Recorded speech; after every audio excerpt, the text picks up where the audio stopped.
Good morning, good morning, good morning. A lovely, lovely good morning from a very nice, warm, sunny city right next to South Africa. Since my friend on a podcast, she said, sort of just scolding me for not saying Khabaroni. So since then, she's told my voice. Like I'm always scared now to say it. So I think since I'm in the studio with our Gen Zs, I can be allowed to say Gabs. Yes, as we fondly call our city right in Botswana. So yes, this is Miss Kim coming to you live on Africa's STEM Queen podcast. And we give a huge shout out to the sponsors of this platform, OneStream Live. Thank you, thank you, thank you. This would not have been possible without your support. We're currently streaming on almost 20 platforms, and we're hoping in a few days' time we can maximize at least, if not all of them, most of them. OneStream Live it's like a mini TV, to say the least. You can stream on 50 platforms. So you can imagine that's literally the whole world is watching. I think this is our mini CNN. So it's quite exciting. It's quite exciting. And I'm joined here with my bosses. Yeah, they're very bossy, actually. I'm just going to give them the mic to introduce themselves. So who's going to go first? Okay, hi everybody. I'm Isabella. I work with Miss Kim. She's actually my boss, but she likes to say that we're her bosses. I work in the digital side of things. Yeah, and I do training too here at DI. Hello, guys. I'm Herschel. I'm Miss Kim's boss. I'm one of the project coordinators at Future Tech, as well as I also assist with the digital marketing that we do this side. And it would be nice to engage with you guys in this podcast.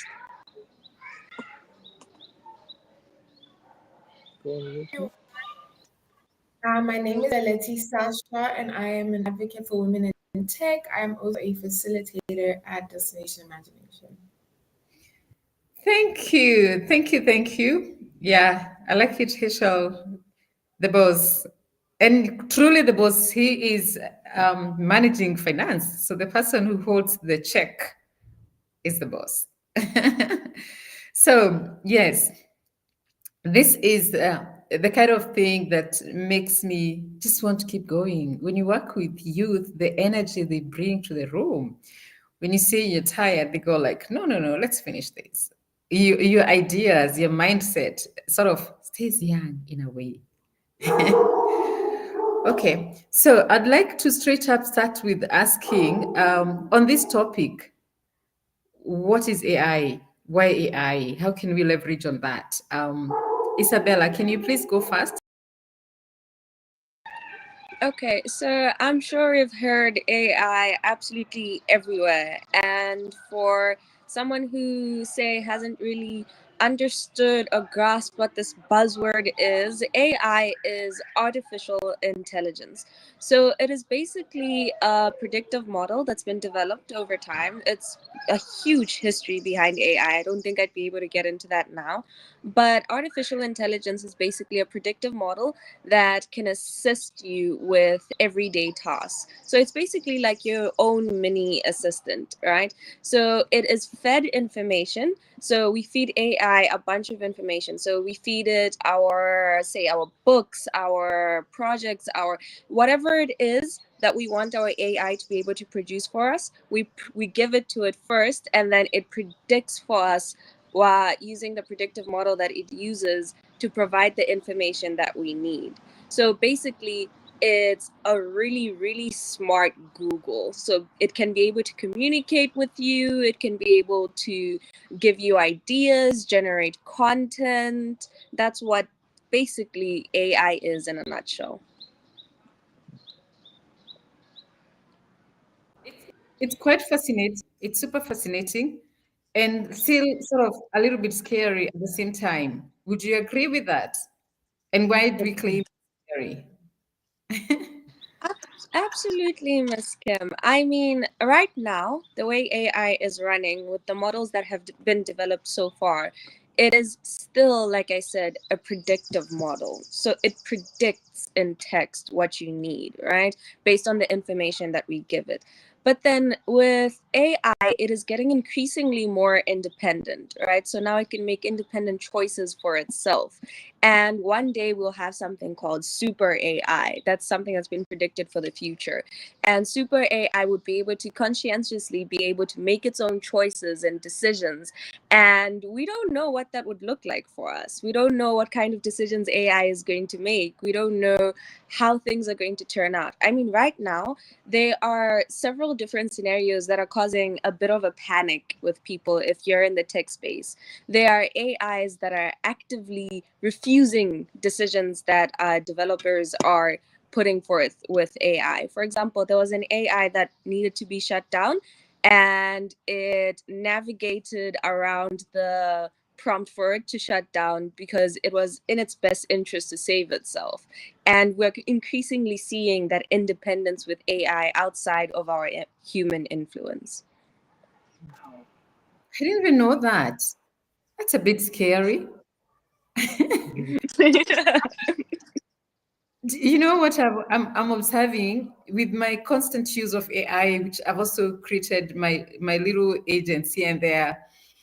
And Mhm. sometimes I will be having an argument and sort of tells me something so unsettling, and I go like, "Dude, where are we? What are we talking about?" See, where Yeah. and sometimes maybe something a little personal that you told the tool, and then it just reminds you. But you're not starting something else. You said you're already overwhelmed. Why are you doing this?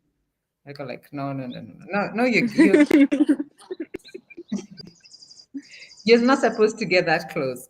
So let me ask this to Yeah. Leleti. So does it look, Leleti, as an advocate for women in tech, women in AI, you've been doing a lot of advocacy on trying to ensure there's equity, which is quite a struggle. And with AI, there is a threat that it could widen the gap between the rich and the poor. Or do you think it will level the playing field? What's your take on that? Could you please clarify by gap? Do you mean the gender gap? Actually, let me say marginalizing us further from the Okay. gender gap to the haves, the have-nots, everything that gets into that space. Mm. Yeah, I mean, that's definitely a real risk. And I feel like we run that risk when AI is employed not by ourselves, but externally. And, those big corporates and organizations come and impose that on us here and only take those that are ready, um, whatever that definition of ready might be, to interface with artificial intelligence tools directly. So there definitely is a risk for a gap to form. So, suggestion on mitigating that risk. What should we do? I think there should be an emphasis on community, especially community, when it comes to getting into these tech spaces, which is why we're doing the workshops that we do, right? Because so that we can harbor everyone into the same space, share our knowledge, and not leave anyone behind. I like that. I think it's a concern because then sometimes we sort like we're preaching one thing and then at the same time doing the other. And just like you're saying, I think that we really need to create a lot of awareness. We need to upskill more people. And also, I don't know if Rachel, you'd like to, okay, yes, please, madam. I'd also like to add in the direction that Lility was going in, specifically in terms of involving community when it comes to AI and artificial intelligence. This is something that has exploded in front of us in the last few years, and we're still trying to catch up to what AI can do in terms of how it's affecting us, our community, our jobs, our professions. And if people continue to ignore it and not step into the space, now we don't have what we call the checks and balances needed to be able to handle what AI is doing. We need laws that now can be implemented when it comes to AI to be able to keep things in check so that we don't end up with something that's blown up so much in front of us, and now we're now startled at this gap that's been created, when, like you talked about, with marginalized communities, because they're not allowed into the space, or they can't access that space to begin with. Now you find situations where we would be starting a journey that we should have started now. We should have started this now, we should have started tackling this now. We'd be starting it too late when we could have been eons ahead of it. And now we would be in situations where a lot of people would be affected when they not necessarily should have been negatively impacted by AI, because AI is an extremely positive thing to optimize if we take advantage of it now and put those checks and balances in place. It's amazing how you guys, you seem to have the solutions. I think you just need to make sure you drag your chair to the table. Mhm. Leleti wants to contribute. Yes, go Leleti. Yeah, I think that it's important that I think actually our question shouldn't be what is AI or what can AI do, but really who controls it, who benefits from it, and who is getting left out. Mm-hmm. Those are important questions so that artificial intelligence doesn't end up becoming synonymous with privileged people Yeah, or synonymous with wealth. yeah. Yeah. It's amazing. It's still us humans, we create these tools, and I strongly believe we create them with good intentions. And sometimes they also get a life of their own. I think you've all seen that time that Mark Zuckerberg was interviewed and he said, "This is not what I was planning. It just grew into a monster, Facebook. I just wanted university students to interact. But as nature has it, if you don't control it, it's gonna control. It's literally like a river. When it needs to find its path, it will burst, it will do whatever it is to explode and get there. So this is quite sensitive that we humans, we really need to be on the forefront.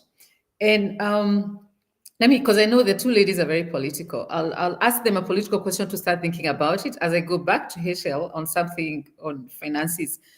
So currently, there's a lot of noise we Africans seem to be making, but at the same time, sometimes we're very good noisemakers, and this time we are owning our narrative.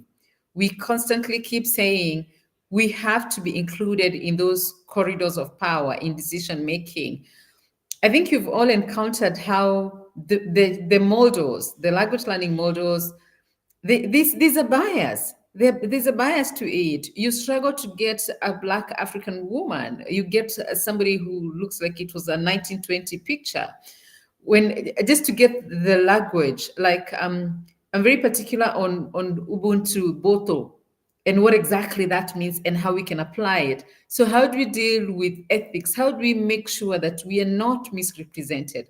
How do we make sure that our voice counts? I'm coming back to you, Isabella and Leleti. Meanwhile, let me go to Hechel. Hechel, as a financial engineer and somebody who is very ethical and particular in getting things done. Yes, we're very excited with this transformation. It's scary and it's exciting at the same time, and we can see how this can change the face of Africa. And everybody keeps saying we're the next frontier. You can see fresh businessmen are flying into the continent every day. There's obviously the scrabble for the cake, but choose your good. How do you see us getting to leverage on this when we still know we have gaps within our infrastructure? We are not just talking about data centers, we're also looking at accessibility to the tools. We don't have laptops, we don't have Wi-Fi. How do we get there? How do you see, we mining cobalt, but we're still not even using it. We're shipping it to the West. I am sure Isabel would love to answer that, but I'm not going to give her the mic. No, absolutely, Ms. Kim. I'm sure that we can expand within Africa and improve on our infrastructure, but then we're very far off from that. And I feel like the power that the people that hold that power are beyond us, so that the improvement on infrastructure lies on the policymakers, the decision makers in the governments and all that. And I'm sure we will get there eventually, but in the meantime, we can use AI to our advantage as long as we have access to it. But I feel like, to be honest, I feel like the access to AI is there. There are computers and libraries. You can visit a library, you can access a computer. Even in a remote village somewhere in the Kalahari, there is a library that has computers, and I'm sure that and it's open to everyone. Everyone has smartphones these days too. Mm. Even if it's not the best top of the range iPhone, best Samsung out there, as long as you have a smartphone in your hand, you can access them. And going to the financial aspect of everything, AI can help people that are not so literate financially explore those options and improve their know-how. For example, if there are people there that have pension funds that are in the dark, they don't really know what's going on. They can ask the people that are managing their funds what what what assets they're investing in to grow their accounts, and they can follow them. They can use AI to look at the most important financial news like the CPI releases, the non-farm payrolls, interest rates, unemployment, and can also tell them. They don't even have to research verify. It will tell them there and then how those certain criterias affect how the market is moving, and they can also become investors on their own too if they are willing to bear the risk. And So I guess feel what? like no, go on, Ms. Kim. So I went to Orange and they printed for me a stack, like I have 200 pages of our payment transactions. And okay, obviously, first I was disappointed that we are still printing because as somebody who is particular about our environment, we shouldn't be printing this day and age. But then when I took the stack, I looked at it because we have some discrepancies with Orange, some funds transfer and stuff like that. And I went like, there must be an AI for this. I'm yet, but I want to believe there must be an AI. I don't need to sit with a toothbrush and a comb and go through every transaction to sort out those discrepancies. So I think if we start with the mindset shifts and just get to know, we can sort out a lot by just automating our processes. Because can you imagine, you have 200 pages of those orange transactions. It might take me 3 days to sort out everything. And if there's AI for that, that I can put in a scanner or a system or something, and in 2 minutes, it tells me, these are the payments you're looking for, and this is where they are, and they were done on this date. So, and I love it that, yes, I think it's that thing of when you want to solve a problem, what do we say? There's a phrase that innovation is the mother of. All invention. Yes. So, when you're ready and you're keen to learn, no, we say necessity is the mother of innovation, right? I have children who love, I love phrases, but they don't come out right when I want to use them. So now they've put fear in me when I want to use them. So think about it. That's necessity. When you want to solve that problem, you will walk to that library. You will sit and you get it done. I've seen it, like we've lost a lot of our equipment, some are spoiled, and we're getting by. We still work, we still move. So yeah, it can get done. So my two politicians in the room, what's your take on my previous question? Yes, please. Wait, Miss Kim, I have a question Yes. for you. Something that came up in my mind when you and Herschel were talking is, And as much as we want to be able to take advantage of AI, and we are recognizing the gaps we have between taking advantage of it, that are stopping us, like our infrastructure, for example. Yes. We Yeah. don't have really good Wi-Fi in Yes. Africa. We don't have access to the tools necessary, the equipment necessary to access what AI could be doing for us. And as much as that is the case, and it is a necessity now that we hop on it before it runs away from us, like I mentioned earlier, how do you now balance that with the real world issues right now we have in Africa? Because how am I supposed to say, hey, we need to build infrastructure for AI when there is 500 people that do not have food every day and cannot eat, that do not have a house, that do not have clothes? The poverty gap is Mm. huge. And Yeah. now, how do you now balance pursuing AI and its infrastructure, and also tackling the lives that are being affected by the everyday poverty that we suffer from in Africa?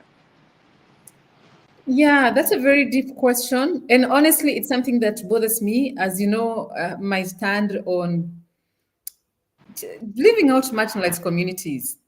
And this might actually bring the conversation that we usually have on black tax. But here's the thing. So since here I am fortunate enough to have the resources. What I think I need to do is use those resources to my very best ability.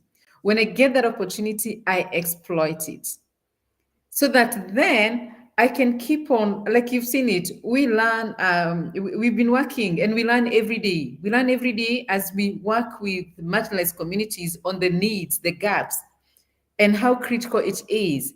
So it is much more of create that awareness on social goods.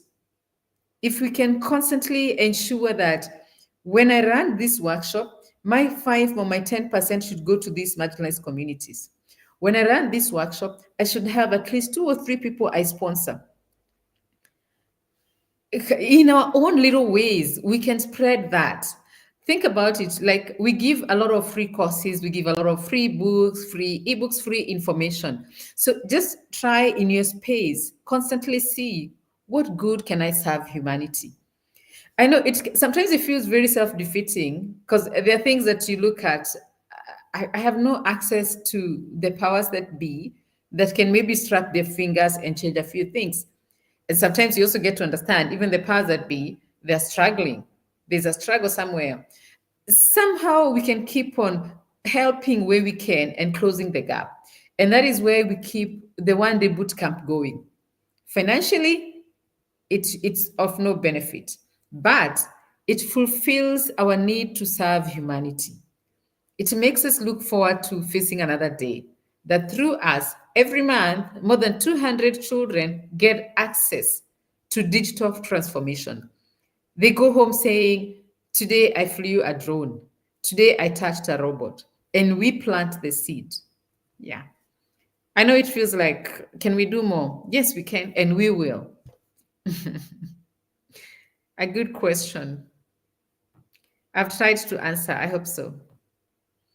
Yes, Madam Leleti. I'm sure you're Absolutely. choking with your words. Okay, sorry, Isabella. Mhm. No, yes, I was agreeing with you, Ms. Kim. Okay. Yes, Leleti. Do you want to answer my previous question? Um, yes, you were asking about how we can protect our African cultures and preserve them, right? Yes, and our data sovereignty. How do we get there? Yeah. Well, I think we all know that most of the AI tools that we use today, whether that's our ChatGPT, our Canva AI, are trained on data from the West.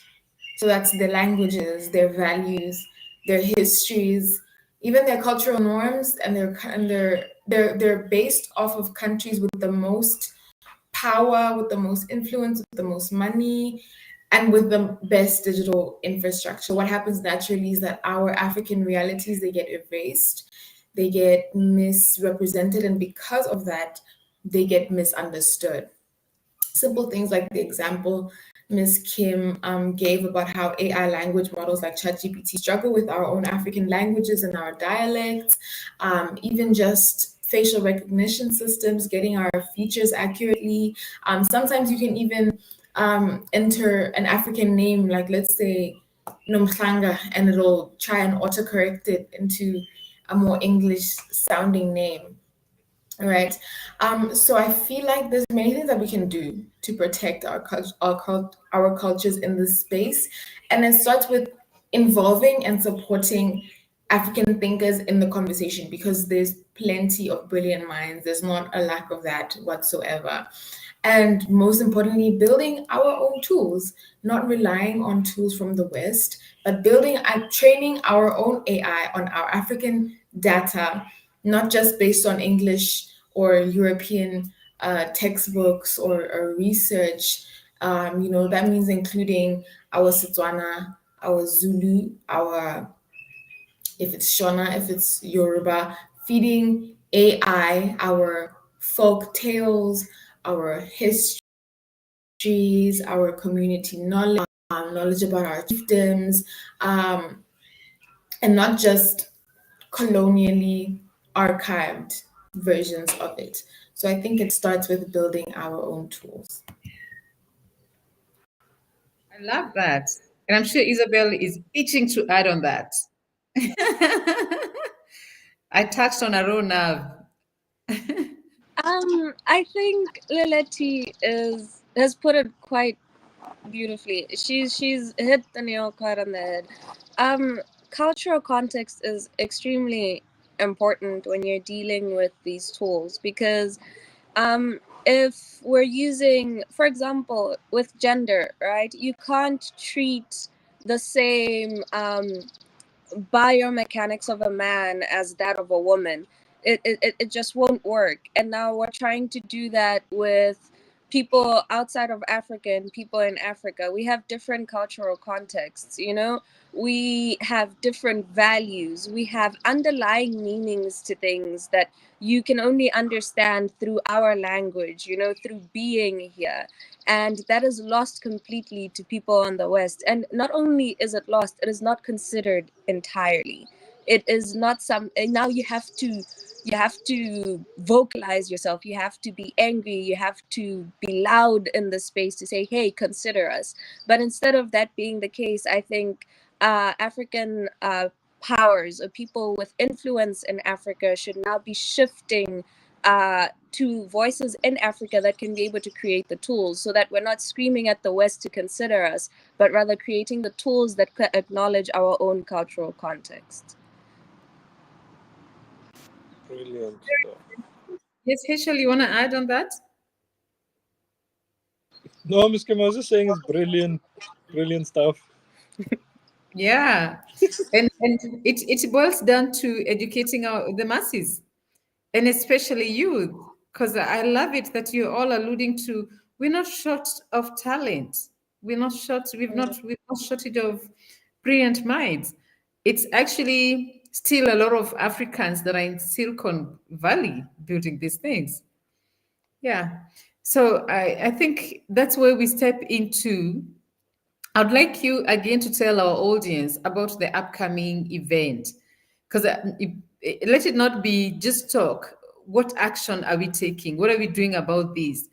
One thing, personally, I find it very, very beneficial for my business when it comes to AI. It's the automation of processes, because it's such a tedious thing to keep on doing the same thing again and again. And I truly feel it has enhanced my productivity. I have written so many courses, I've written so many books that I don't think I would have ever written within a span. I can finish a very, very good book in 3-4 days. And now with this, even the design tools have become so sophisticated, like Canva. It's super brilliant. There's so much you can do with it. We create our websites within an hour. So, Heshel, can you please take us through again? As somebody who wears so many different hats, you're constantly, at one point, you're managing the project, you're training students, you're taking care of our finances. You literally do everything within the organization, which that's what happens with small organizations. but it also makes you very smart. What would you wish you could automate effortlessly? And what would you like to urge people coming for the workshop on the 1st of August? Some of the skills they might pack and go with, practical things that they would know from now on. This makes my life easier. I don't have to struggle to do this anymore. There are tools that help me do it. Thank you. Absolutely, Ms. Kim. There is a lot of things that would make life easier if they were automated. One thing I'm getting on to automating is the generation of receipts. Once I enter that this and this month, this and this is going to this person, and so on and so forth, it automates that, it generates the receipt for me, and I feel like that could be a useful tool for a lot of companies that have to generate their receipts manually. And then once they have their transactions processed, the receipts is automated. I feel like there are tools for that, but like for small enterprises, they don't have tills, they don't have the receipt printers and stuff like that. They can use AI in substitution of those certain tools, as well as the accounting tool. You can automate a lot of things, Ms. Kim.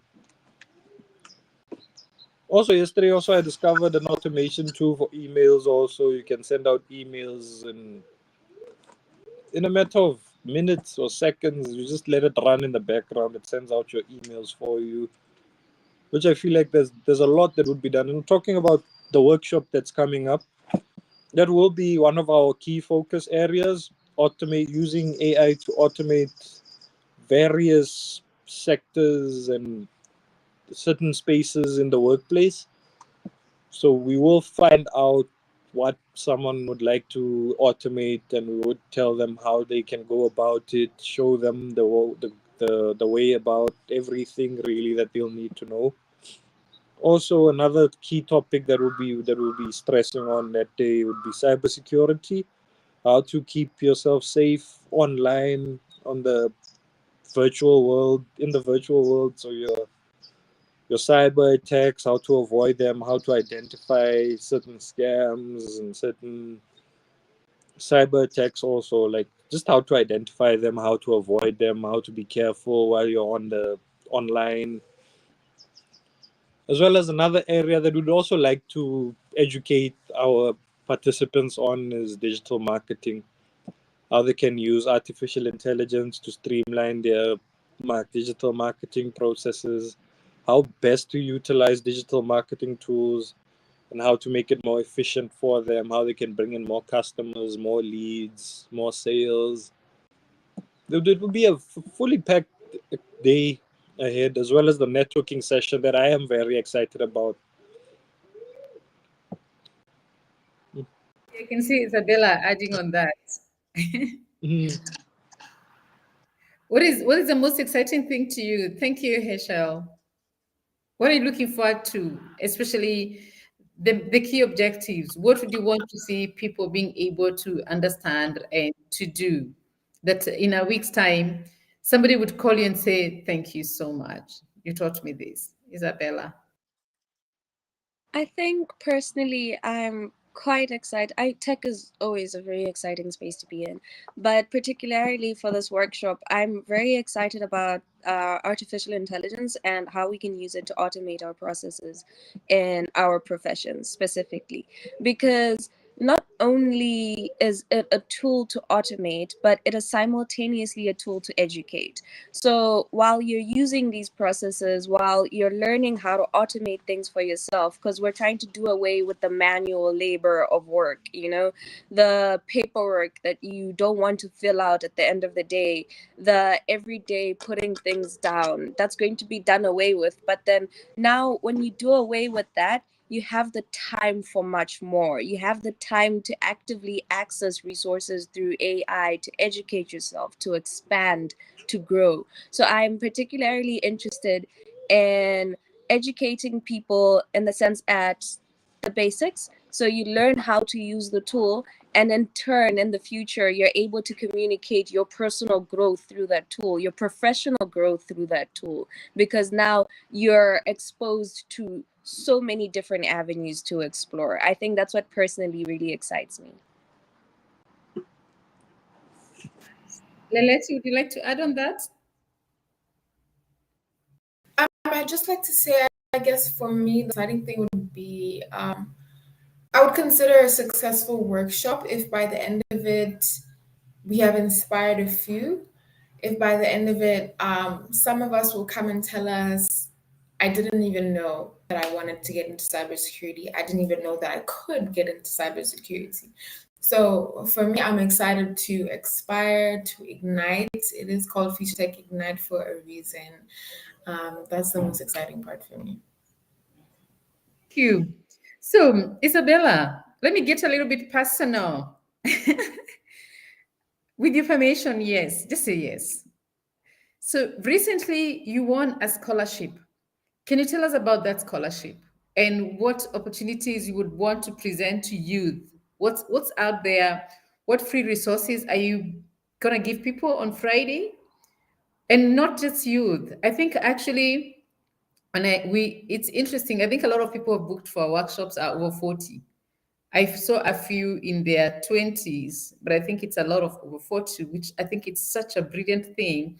The 50s, the 60s, come to the party. There's room for everyone. Please tell us about your scholarship. So I recently, through connection with Miss Kim, so thank you so much. Yeah, I recently gained access to a scholarship for cloud computing through Evanston Technologies, and it's such a really exciting opportunity. And the process to get there, the experience was, it had me on edge. I'm not going to lie. But being able to access something like that is, I didn't think I would ever be able to get access to such things so easily, and to now put it out there for the 1st of August. Not only is it a boot camp to allow you to gain a stepping stone into tech, but it's also an opportunity to expand beyond that. And that is through the AWS courses that we'll be doing. So the cloud computing scholarship that I got was for AWS courses. So AWS is courses offered by Amazon, the giants of technology. So now people would be able to expand their repertoire outside of just that boot camp. So now you can access active certifications through Destination Imagination to upskill yourself and explore various spaces in tech. Mind you, with the advent of AI, it has meant a variety of spaces have opened up. Miss Kim likes mentioning prompt engineering. It's now a course in universities. It's now something that you could explore as a path too, and through AWS courses, that could be the perfect opportunity for someone to do that outside of our boot camp, because you would be accessing them for free. Quite exciting. Leleti, please tell us about how you're faring on. You've also managed to access the courses. Cybersecurity, what opportunities would you tell youth to be on the lookout for? Um, so I recently started the cloud computing course as well. I think mine is the basic, the essential, which is I think the entry level for anybody looking to get into the cloud space, even if you're not exactly the most tech savvy. I think that's the perfect place to start as a beginner. I would say that there's plenty of free resources online, which is why you need to come to our workshop to discover all of these things, because a lot of the times it's very difficult to navigate how to get into these spaces when you don't even know the first place to start and you don't even know where to start looking. So Yeah. that's why we're running this workshop, to kind of dissolve that confusion about getting started. Yeah. Yeah, it's quite a gift because we know it. Sometimes even just not knowing. I've gotten over the past few weeks, a lot of people ask me how they can do the virtual assistant jobs, the remote work. And I've also interacted with people who are getting by or making serious money by just being virtual assistants. But sometimes when you don't know where to look, you don't know who to talk to, And that's why I urge people, if your business is not online, you're not in business, literally. I don't even know how people get by without just showing up, talking about their business. And it's tough. It's not that easy. Just waking up every day and struggling to get by, struggling for the basics. That is one of the key things we work on, empowering people. We stick to our mission of job creation. So we would expect on Friday, please come ready. We are working extremely hard to make this event world class. That's why we'll be streaming live, which I'll give Heschel the mic to tell us about the live streaming. Who do we expect to interact with? How would that be so beneficial for us to meet people across the globe? What's in there for us when it comes to trade? It's about time. Wi-Fi it presents a market with no borders. Right now we have, I think, two people paid from Brazil. We have, it's interesting, we have one person from Pakistan, which sometimes I actually check and go like, I don't know this person. But we are online. People are listening. People are looking for solutions. Some of them are coming for solutions. Some of them are coming as a marketplace. I've always wanted somebody who can tell me how to get built on from Botswana. So let me interact with these people. Mopani worms, now we are packaging it. Morocco Sitswana, which is great progress. So you never know who is listening out there, who is presenting an opportunity for you. When it comes to small business people, from boutique owners, hairdresser, saloon, there's always a way you can use the digital platforms to leverage on them and get your business more. You get more productivity on your business. Share the skills that you have. So Hesho, please tell us about the live streaming. How is that working out? Okay, Ms. Kim, you took a chunk of what I was going to say out of my mouth, but I'll move from there. So we'll be live streaming on a plethora of streaming services. We'll be streaming almost everywhere. And now I feel like that will be beneficial for our participants because we will be showcasing their businesses. We would have banners pop up, their logos, little mini adverts in between breaks during the boot camp. And I feel like that would be a great opportunity for them because at the end of the day, we don't know who would be watching on the other end.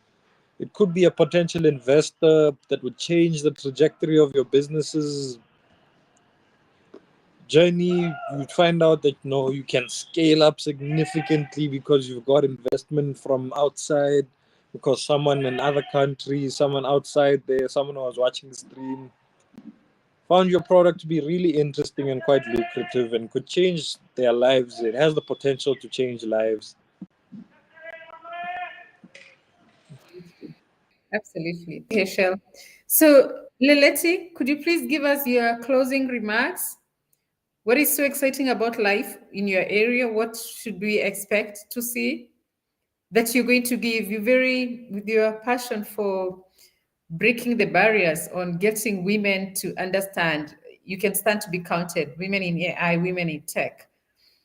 What should we learn from you? What do we expect the impact you're going to have on us come Friday? What I like to encourage is not just women. I want to see elderly women. I want to inspire them to know that there is space for them within this new regime. So I'm very excited, and I encourage a lot of older women to come in, participate. Women of all ranges, sizes, colors, ages. That's what I'm excited to see. Thank you, Leleti. So we look forward to that. It's quite exciting. Please, Heschel, give us your closing remarks, and then we finish off with Isabella. And thank you, our listeners. Please keep telling us where you're joining us from, and you'd like to be a guest on our podcast, just DM. Yes, Heschel? Okay, guys, I would close off by saying I really look forward to seeing you guys on the 1st of August during the workshop. And I look forward to helping anyone really try and find opportunities for them to open up and expand on their knowledge, expand on their businesses, hopefully, when they come through. And we will attach links for the sign up form on our page. You can visit our page at Destination Imagination Botswana. You find a lot of posts about this workshop, and you will find the Google Forms in the comments on those posts. So I urge you guys to check it out. And if you want anything else, any queries, any questions you may have for us, please DM. We'll see you on the first. All right. I'm just gonna say I'm really excited for this. I cannot wait to see people. I am really excited for the people that have signed up so far. And it is amazing to tap into potential, because potential remains nothing until you utilize it. So yeah, that's all I've got to say from my end. Thank you, thank you. Thank you, Heschel. Thank you, Isabella. And thank you, Leleti. And a big, big thank you to our listeners. We wouldn't do this without you. We very much appreciate your support. A few people have come through asking how they can sponsor, and we're really happy to have those conversations on the sponsorships you can offer. You could sponsor some students or potential students that are struggling to raise the fees. You could sponsor water. You can come this brand partnership. We're accepting all that. This is a community project, and we constantly say it takes a village to raise a child, and the village has decided and rising to the occasion. We still have a few slots left for you to sign up. We are almost at the capacity. We don't want to stretch ourselves too thin. We want to make sure that we have a very personal workshop, that we get to work closely with each other on person basis. Everybody goes home feeling heard, feeling represented, feeling educated. There will be handbooks and tools to be given for free, and courses. There will be super delicious food. We are going to very, very nice venue, which is boutique-ish, very, very serene space. I think that's the word that Isabella uses. So we're looking forward to seeing you there.